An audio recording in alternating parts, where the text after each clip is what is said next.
అందరికీ నమస్కారం. ఒక క్లారిటీ కోసం ఈ ట్వీట్ పెడుతున్నాను. నేను షూటింగ్ నుంచి ఊరు నుంచి రాగానే వెంటనే హాస్పిటల్కి వెళ్ళాను. అల్లు అర్జున్ ఈ ఇన్సిడెంట్లో, అన్ఫార్చునేట్ ఇన్సిడెంట్లో, ఈ యాక్సిడెంట్లో ఎఫెక్ట్ అయిన ఫ్యామిలీని చూడటానికి, ఫాదర్ని, ఆ బాబు సిస్టర్ని పలకరించాలని అనిపించింది, చూడాలనిపించింది. హ్యుమానిటేరియన్ గ్రౌండ్స్ మీద వెళ్ళాను. పాజిటివ్గా ఉంది.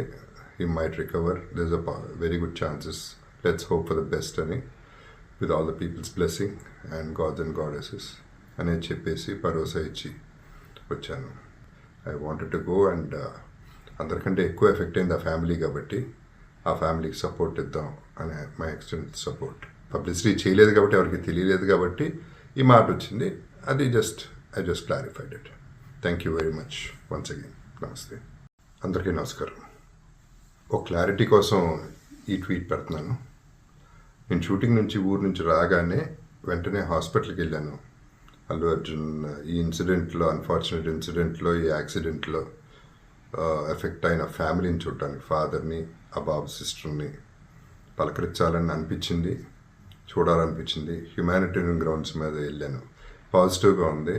He might recover, there is a very good chances. Let's hope for the best అని, with all the peoples blessing and gods and goddesses అనేది చెప్పేసి భరోసా ఇచ్చి వచ్చాను. I wanted to go and అందరికంటే ఎక్కువ ఎఫెక్ట్ అయింది ఆ ఫ్యామిలీ కాబట్టి ఆ ఫ్యామిలీకి సపోర్ట్ ఇద్దాం అనే మై ఎక్స్టెంట్ సపోర్ట్. పబ్లిసిటీ చేయలేదు కాబట్టి, ఎవరికి తెలియలేదు కాబట్టి ఈ మాట వచ్చింది. అది I just clarified it. Thank you very much once again. నమస్తే.